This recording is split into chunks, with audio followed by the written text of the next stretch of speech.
सो ये चैप्टर खत्म हो रहा है यहाँ पे। एनसीईआरटी एक बार देखें, कहीं से क्वेश्चन पूछना है तो पूछें, और अगला चैप्टर अभी स्टार्ट करें या फिर कल करें, आप लोग जैसे बोलेंगे वैसे करेंगे।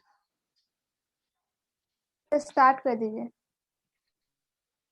चले तो चलिए बॉटनी Yes, का sir. लास्ट, हाँ बॉटनी का आखिरी चैप्टर स्टार्ट करते हैं। दैट इज व्हाट, कौन?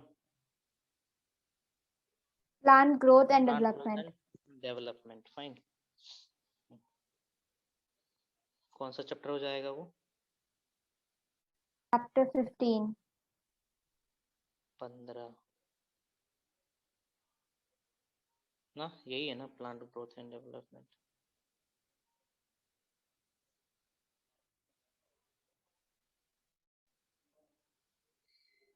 आसान सा चैप्टर ये भी। Here I'll discuss growth 11.15.1 plant, sorry पे सिंपली ग्रोथ के बारे में डिस्कस करते हैं। So what is growth? We have discussed in first chapter. What is growth? Increase in number or increase in size. ठीक है, okay. Increase in number, volume, size, surface area. Fine. कोई भी dimension में पौधे में बढ़ोतरी होना, that can be called as growth. Fine, उसको ग्रोथ कहेंगे। हाँ, true growth is that growth when it occurs internally.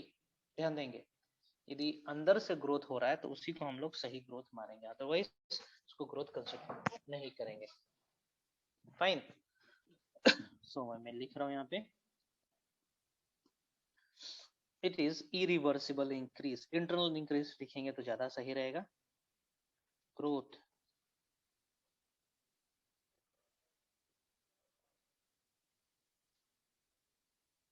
it is irreversible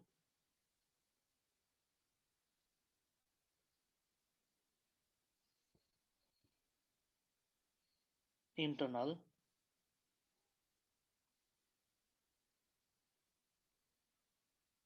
increase in mass, volume or weight of a cell या organ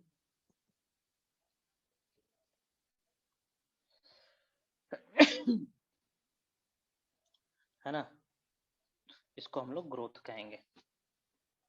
ठीक है, this can be called as growth. Different types of growth देखते हैं।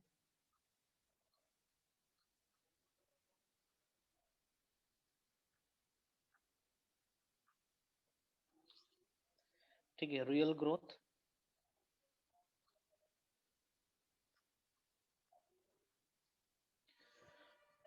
है ना। Real growth का मतलब यही होगा कि सेलुलर मटेरियल का सिंथेसिस होने के बाद ग्रोथ हो रहा है ना। Real growth is that growth when the cellular material is increased. मतलब इंटरनल ग्रोथ के बारे में डिस्कस कर रहा हूँ। अपरेंट ग्रोथ वो सेलुलर मटेरियल के इंक्रीज के चलते नहीं होगा, सिंपली बाहर से कुछ बढ़ोतरी हो रहा होगा, है ना। जैसे कि नॉन लिविंग थिंग्स का ग्रोथ होना, okay, that can be called as apparent growth. Real growth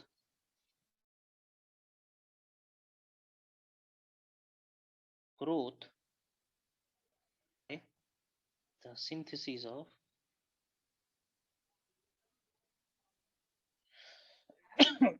cellular material,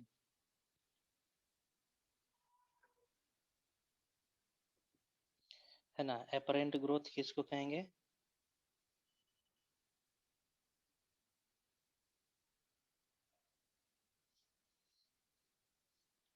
external manifestation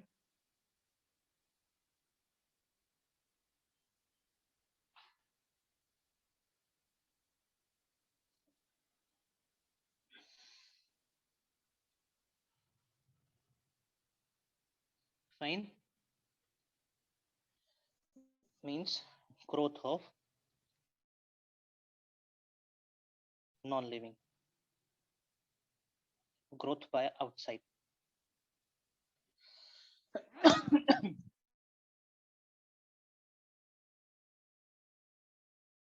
है ना? इसमें आप माउंटेन्स का हाइट बढ़ना, सैंड ड्यून्स, है ना, ये सब मेंशन कर सकते हैं. ओके. और प्लांट के केस में हम देख सकते हैं increase in the root, increase in the stem, है ना, ओवरऑल स्टेम का ग्रोथ होना, ओवरऑल रूट का ग्रोथ होना, उसको हम लोग एपरेंट ग्रोथ कहेंगे. फाइन. दूर से हम देख रहे हैं कि हाँ भैया रूट का ग्रोथ हो रहा है, स्टेम की हाइट बढ़ रही है ना. Example, increase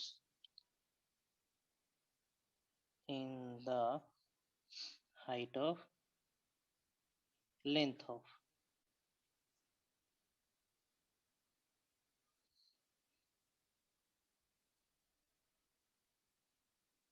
Fine.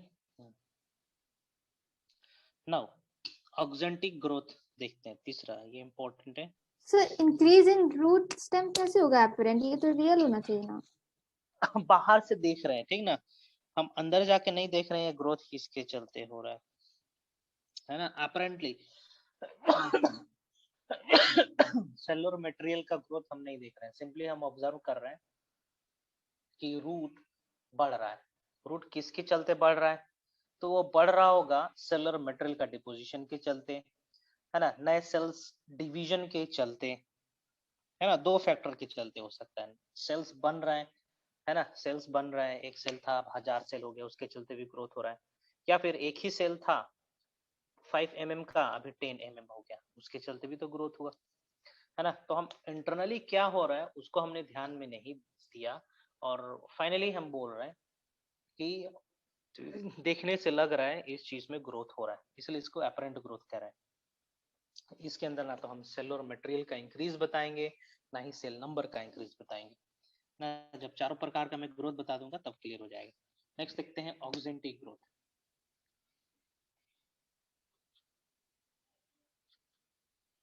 Oxyntic growth,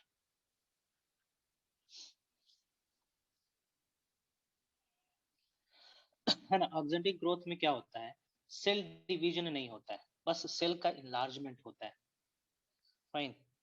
only cell enlargement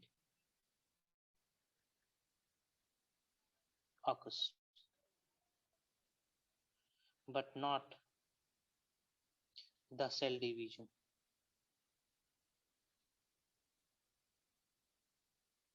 है ना, सेल डिवीजन नहीं होना है.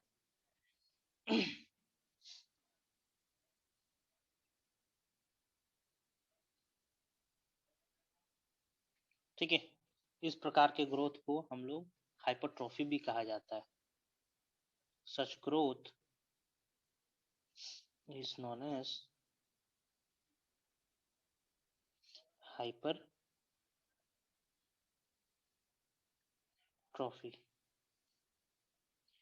एग्जाम्पल, इसको हम लोग इस प्रकार के ग्रोथ को हम लोग देख सकते हैं लीफ में. ठीक है. Such growth can be seen in leaf, पत्ते में देख सकते हैं. Next, multiplicative growth.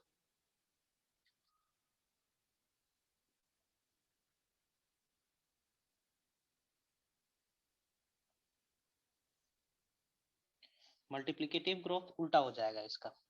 उल्टा होने का मतलब समझ रहे हो?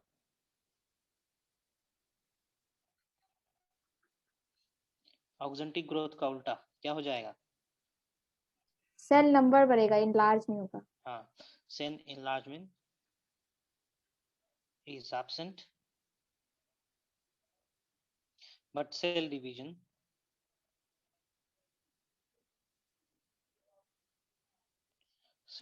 is present. है ना. एग्जाम्पल क्या हो जाएगा इसका? कैलस. ठीक है, कैलस ग्रोथ। क्या होता है कैलस?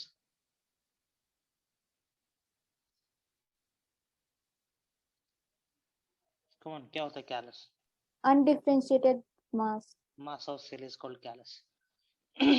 चलिए यहाँ पे हम बेसिकली डील करना है ग्रोथ इन प्लांट्स। ठीक ना, हमें क्या पढ़ना है यहाँ पे? Growth in plants. एनिमल्स की केस में नहीं देखने हैं। So let us see the characteristics of plant growth.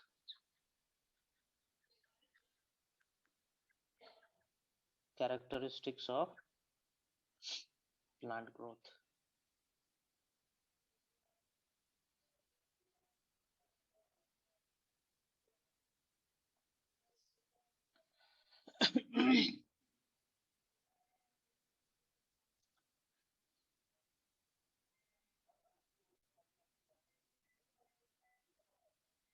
ठीक है, एम्ब्रोनिक स्टेज के दौरान प्लांट के अंदर ग्रोथ सभी डायरेक्शन में होता है, लेकिन जैसे ही प्लांट थोड़ा बड़ा हो जाता है, this growth is limited to certain area only, है ना, वो लोकलाइज्ड हो जाता है।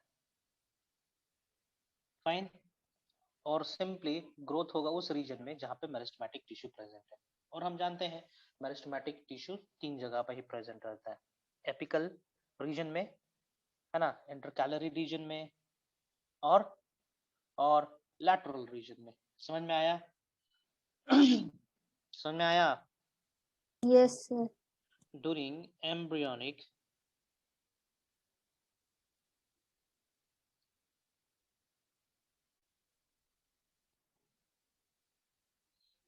period,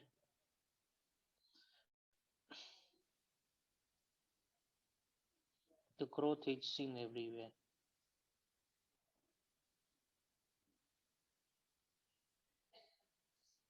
है ना? लेकिन जैसे ही प्लांट ओल्डर हो जाता है, but when the plant becomes older, young, older नहीं बोलेंगे, जैसे ही यंग हो जाता है ना, ग्रोथ लिमिटेड हो जाता है सर्टेन एरिया पे। Growth becomes limited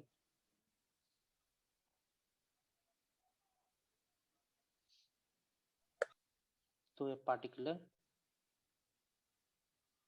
area. कौन सा एरिया में? Can you tell me? Meristematic area. That is the meristematic area.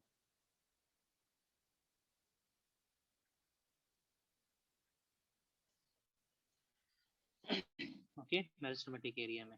अब इसको हम लोग कह सकते हैं कि ग्रोथ अब लोकलाइज्ड हो गया। छोड़ो।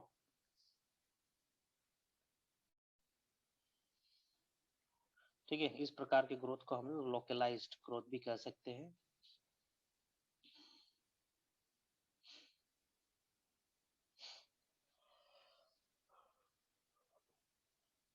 मेरिस्टेम कहाँ कहाँ पर है? कमॉन कमॉन कमॉन, थोड़ा सा देख लेते हैं। हम लोग स्टडी कर चुके हैं। एपिकल में, इंटरकैलरी में, और लैटरल में। Fine, already we have studied. Apical में 2 रीजन होंगे, shoot apical meristem, root apical meristem. Intercalary भी नो। फाइन, लैटरल में क्या क्या आ जाएगा? Intrafascicular, intrafascicular. Fine, cork cambium सीधा लिख सकते हैं हम लोग, कॉर्क कैम्बियम। और किसके चलते? Vascular cambium.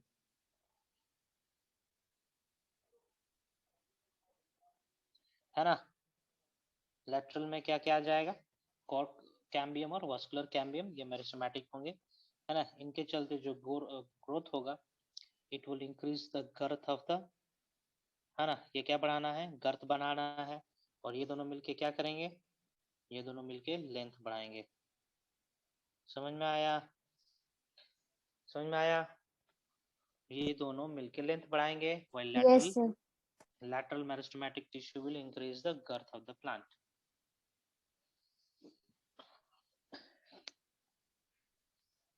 चलिए कैरेक्टर ये हो गया कि ग्रोथ लोकलाइज्ड हो जाता है, पार्टिकुलर ईयर में ही ग्रोथ होगा। दूसरा देखते हैं, प्लांट के केस में अनलिमिटेड ग्रोथ देखने को मिलता है, मींस द ग्रोथ इज इनडिटरमाइंड। जब तक पौधा जीवित रहेगा तब तक ग्रोथ देखने को मिलेगा।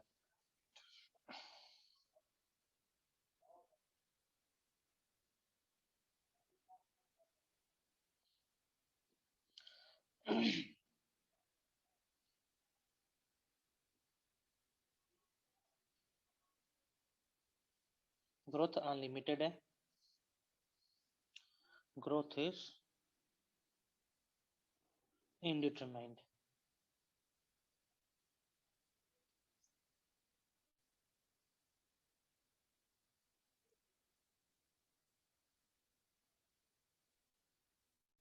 okay?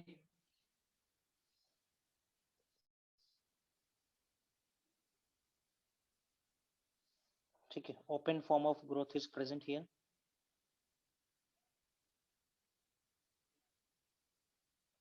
है ना, ओपन फॉर्म ऑफ ग्रोथ है यहाँ पे।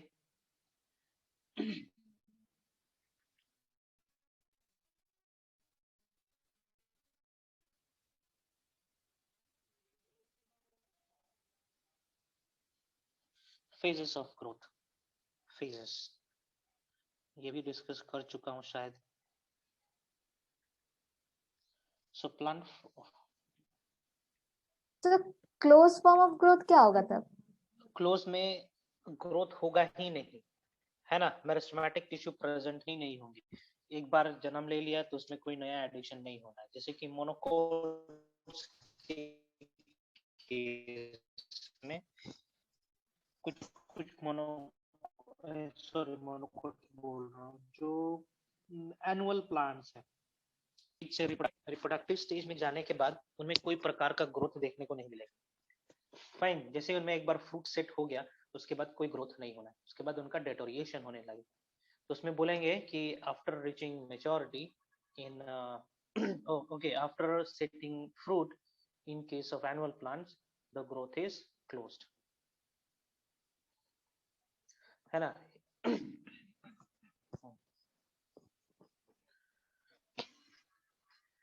फेजेस ऑफ ग्रोथ में देखते हैं,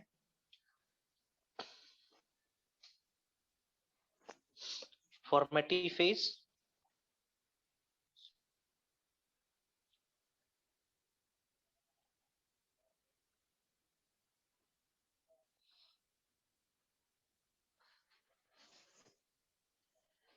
phase of elongation,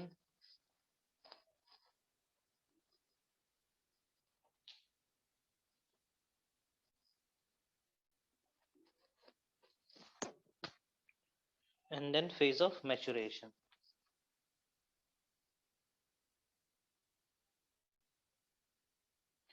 This also we have discussed in the in morphology chapter or anatomy, इसमें डिस्कस किए हैं, रिकॉल करो जरा।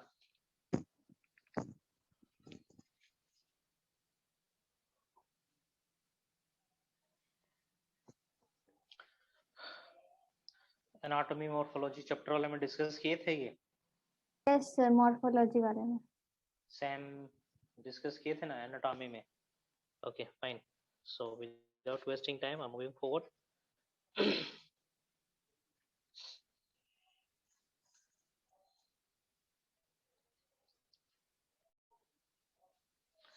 है ना, मैच्योरेशन फेज में क्या होता है, डिफरेंशिएशन होता है। ओके, डिफरेंशिएशन होता है। सो डिफरेंशिएशन, डी डिफरेंशिएशन और रीडिफरेंशिएशन ये बता चुका हूँ आप लोग को, we have discussed. Yes sir. Okay, so differentiation, de differentiation and redifferentiation ये इंपॉर्टेंट है। डिफरेंशिएशन मतलब स्पेशलाइजेशन होना, है ना, बिकमिंग फाइन, इसको डिफरेंशिएशन। डी डिफरेंशिएशन मतलब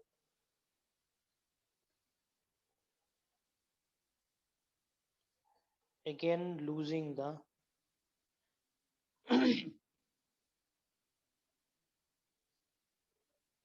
the property to divide, है ना, इसको डी डिफरेंशिएशन कहेंगे. And what about रीडिफरेंशिएशन?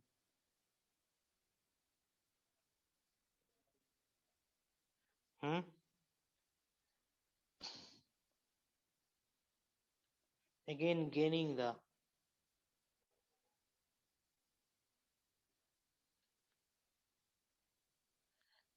the property to divide.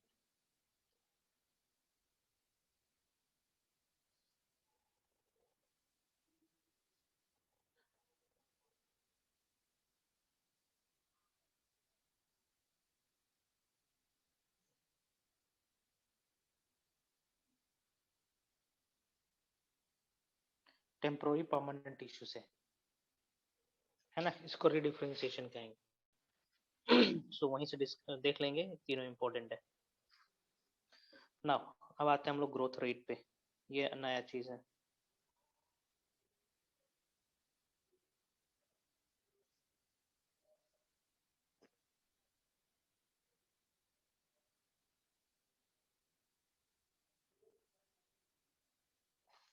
Growth rate means growth per unit time.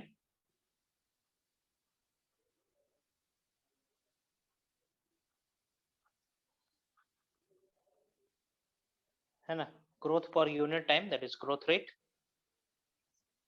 So there are बोलेंगे, हाँ, two types of growth, ठीक है, which can be seen in plant: arithmetic growth and geometric growth.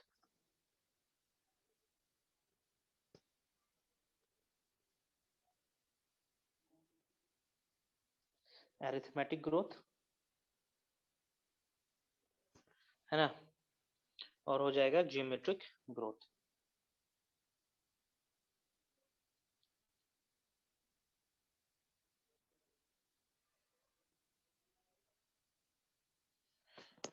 ठीक है, सो देखते हैं पहले arithmetic growth क्या है.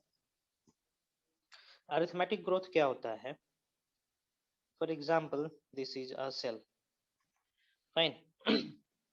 ये एक सेल है, सेल के पास सेल डिवीजन करने की प्रॉपर्टी है, मेरिस्टेमेटिक है ना. It will develop into cell, है ना. एक सेल के पास प्रॉपर्टी होगी डिवीजन करने की, दूसरे के पास नहीं होगी. फिर ये डिवाइड करेगा इस तरीके से, है ना. दो सेल के पास प्रॉपर्टी नहीं होगी डिवीजन करने की, एक के पास प्रॉपर्टी होगी डिवीजन करने की.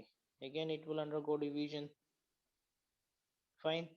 तो तीन सेल के पास डिवीजन करने की प्रॉपर्टी लॉस हो रखी है, एक के पास प्रॉपर्टी है डिवीजन करने की, है ना. इस केस में क्या होगा, जो ग्रोथ होगा वो कुछ इस तरीके का लीनियर स्केल को फॉलो करेगा. Fine. Time, length,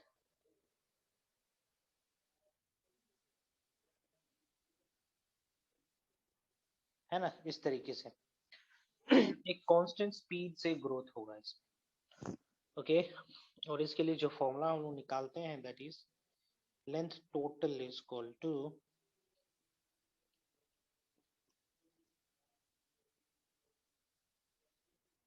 length initial plus r into T, rate into time. किस रेट से बढ़ रहा है ना. तो क्वेश्चन पूछता है अरिथमेटिक ग्रोथ रेट का फॉर्मूला क्या है. So L T equal to L naught plus R T. Finish. ये हो गया अरिथमेटिक. ज्योमेट्रिक ग्रोथ के केस में किस तरीके का पैटर्न दिखेगा, है ना. ज्यादातर अरिथमेटिक ग्रोथ ही देखने को मिलता है पौधे के अंदर, है ना. What happens in case of geometric growth? For example this is one cell, है ना. It will divide into two cell, और दोनों सेल के पास प्रॉपर्टी होता है डिवीजन करने की, है ना. तो अभी भी कितने सेल हो जाएंगे? 4 सेल हो जाएंगे. फाइन. इस तरीके से ये प्रॉपर्टी होते रहता है. ओके. सो इसके केस में हम क्या देख रहे हैं? सेल ग्रोथ कुछ इस तरीके से ग्राफ को फॉलो कर रहा है, एक्सपोनेंशियल ग्राफ को फॉलो कर रहा है. ठीक ना, इस तरीके का। ये बैक्टीरिया जो ग्राफ फॉलो करता है उसी के तरीके का ग्राफ फॉलो हो रहा है ये भी।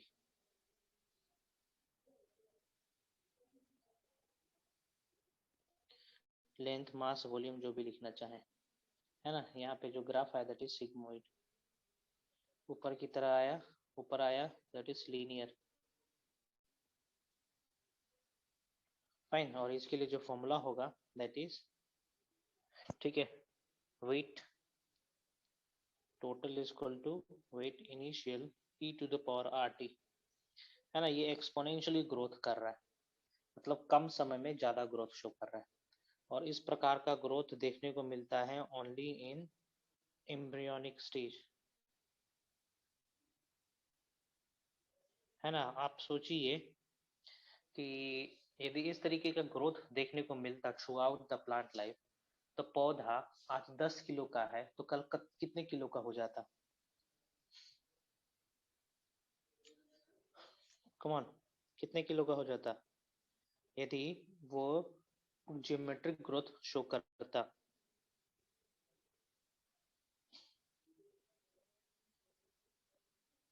कम on, tell me.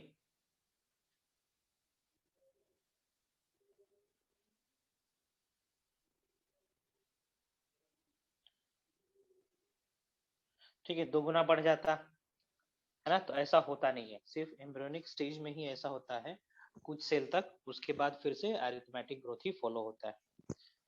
Fine. Sigmoid growth in bacteria, bacteria भी सिग्मोइड ग्रोथ शो करते हैं, है ना। यहाँ से क्वेश्चन बनता है तो मैं दिखा दे रहा हूँ। This is time, this is number of cell.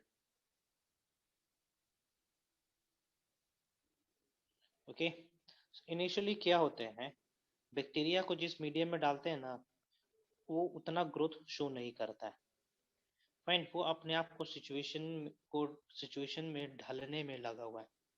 Fine, जैसे ही सिचुएशन में ढल जाता है वो तेजी से ग्रोथ करना शुरू कर देता है, देखो, है ना।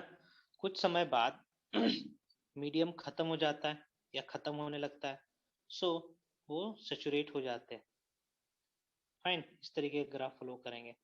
अब मान चलो मीडिया मीडिया एकदम ही खत्म हो गया, ठीक ना, कुछ भी नहीं बचा भोजन अब, उस कंडीशन में क्या होगा, उस कंडीशन में ये ग्राफ डिक्लाइन करने लगता है।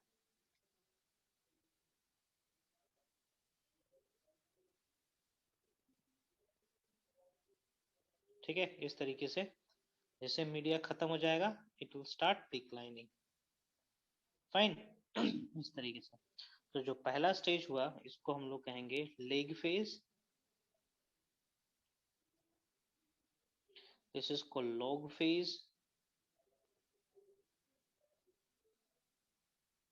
इसको कहेंगे stationary phase,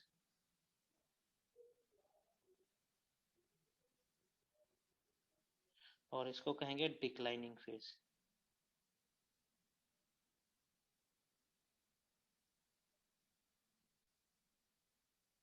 fine, lag phase, log phase and stationary and declining. Fine, तो सबसे मैक्सिमम ग्रोथ देखने को मिलता है बैक्टीरिया केस में जब वो लॉग फेज को फॉलो कर रहा होगा, वाइस वर्सा, जिसे भी समझना चाहे।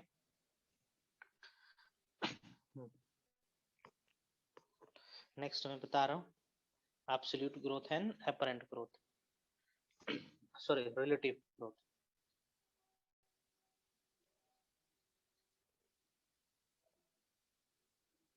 Absolute growth and relative growth.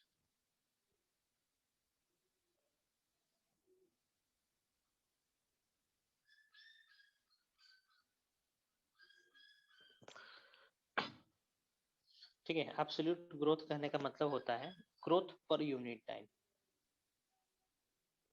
Absolute growth is the growth per unit time, है ना। इसको कहेंगे हम लोग एब्सोल्यूट ग्रोथ। फॉर एग्जाम्पल, ये एक पौधा है ना, ये एक पौधा है, छोटा कर दे इसको।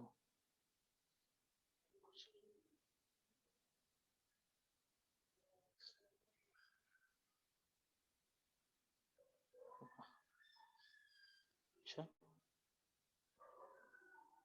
छोटा हो गया, इसको कॉपी कर सकते हैं क्या? कहाँ गया?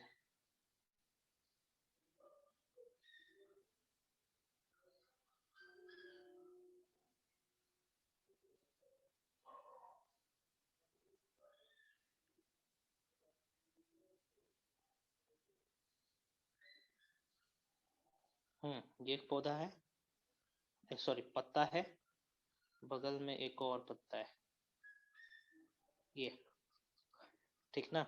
एक दिन में इसने ग्रोथ शो करा इतना, है ना। ये भी एक दिन में ग्रोथ शो करा इतना।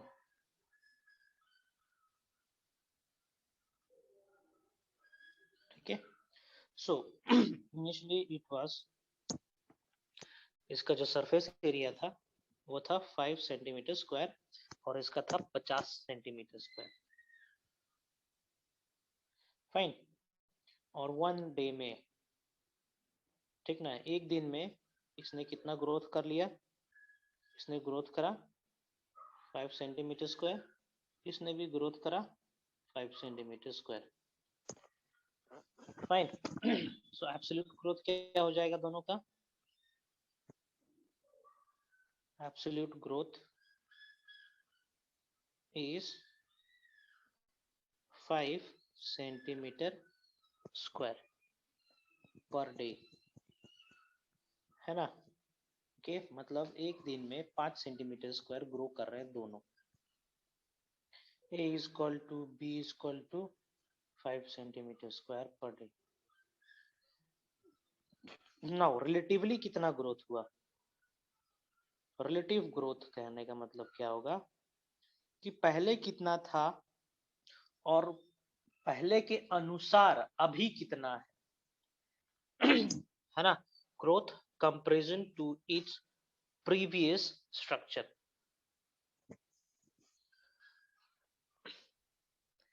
है ना। Growth of plant with respect to its previous size, है ना। तो रिलेटिव ग्रोथ रेट निकालने का एक फॉर्मूला है, that is growth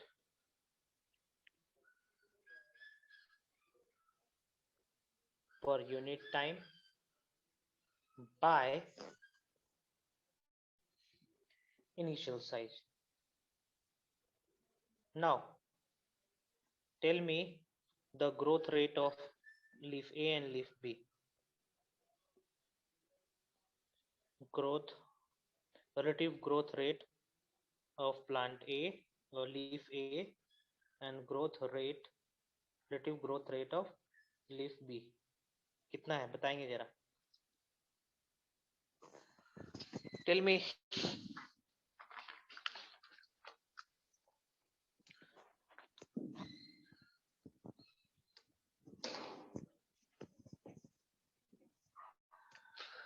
Jyotsna? 1 and 1/10। 1 and 1/10 मतलब 100% किस में आएगा? रिलेटिव ग्रोथ रेट ऑफ 1 देखते हैं। 5 सेंटीमीटर स्क्वायर ग्रो किया, पहला कितना था? 5 सेंटीमीटर स्क्वायर इंटू 100, है ना। सो ये क्या हो जाएगा? 100%, है ना। मतलब 100% इंक्रीज हुआ है, 100% इंक्रीज और 100% ग्रोथ हुआ है यहाँ पे, है ना। इसके केस में कितना था? 5 सेंटीमीटर स्क्वायर ग्रो किया, पहले था 50 सेंटीमीटर स्क्वायर इंटू 100, है ना।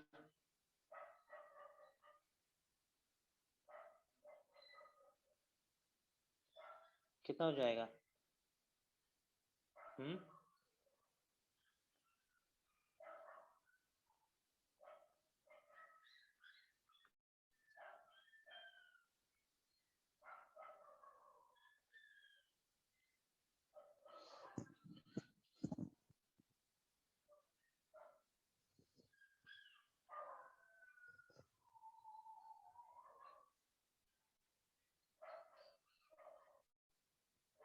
10%,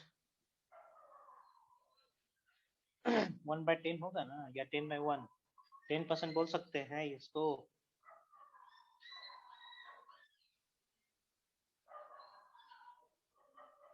है ना, 10%। ओके, चलिए इस चीज को समझाने की कोशिश करते हैं। For example, 2 employees are there, है ना, 2 एम्प्लॉय है। एक का सैलरी था 10,000 और एक का सैलरी था 90,000। फाइन। ओके, कंपनी ने दोनों का सैलरी बढ़ा दिया 10-10 हजार। फाइन। तो ए एम्प्लॉय का सैलरी हो गया 20,000 और बी एम्प्लॉय का सैलरी हो गया 1,00,000, है ना। तो इन दोनों में से किसका सैलरी दोगुना हुआ? किसका सैलरी दोगुना हुआ? कौन से एम्प्लॉय का?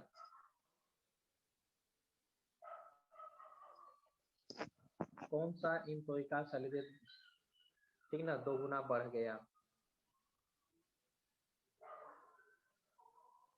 Hello hello. सर पहले एम्प्लॉय का। पहले एम्प्लॉय का, है ना। तो यहीं पे वही केस हो रहा है, जिसका साइज छोटा था, है ना, उसमें रिलेटिव ग्रोथ 100% हो रहा है। जिसका साइज पहले से बड़ा था, है ना, तो उसका रिलेटिव साइज छोटा होगा।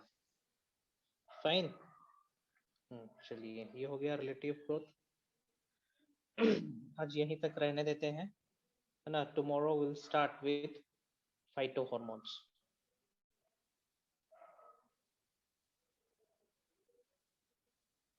कल फाइटो हॉर्मोन्स करते हैं। Phyto hormones means will study growth hormones, है ना। कल डिस्कस करते हैं, आज के लिए इतना ही रहने देते हैं। Still time is there, but ठीक है, बहुत कुछ हो गया आज। प्लांट फिजियोलॉजी में हमने एनिमल फिजियोलॉजी भी करे, है ना। किसी को क्वेश्चन पूछना है तो पूछ सकता है एनसीईआरटी से, किसी भी चैप्टर से।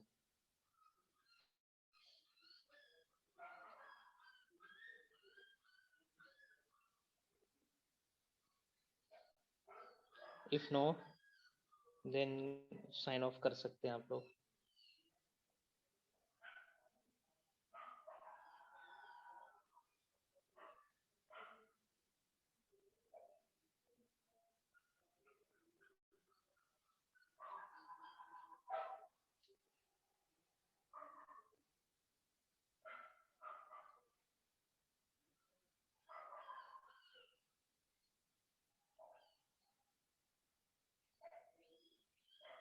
किसी को कुछ पूछना है तो पूछ सकता है जी, नहीं तो साइन ऑफ कर सकते हैं आप लोग। Jyotsna, any question is there from your part?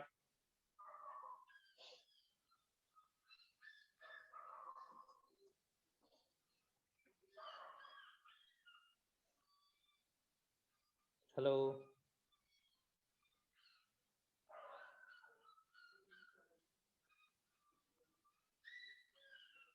Hello.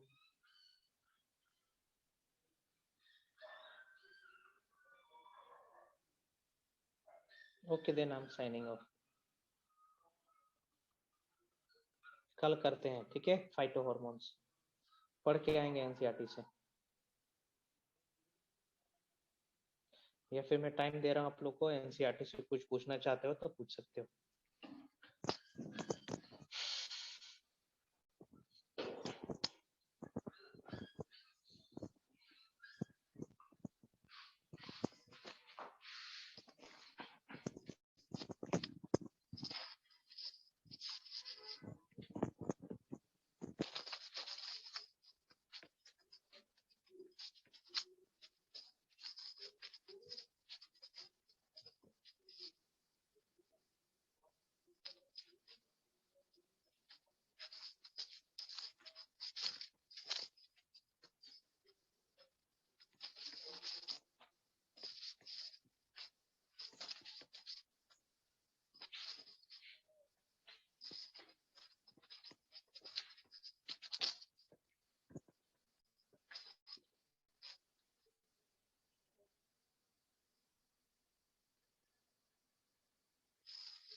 Hello, Rishiraj. Yes, sir. Any question is there from your part? No, sir. Okay, then you can sign off. हाँ, NCERT पढ़ेंगे, है ना? NCERT पढ़ेंगे. Yes, sir. Okay. फिलहाल देख लें अभी you have 10 minutes time. Jyotsna, from your part, any question is there?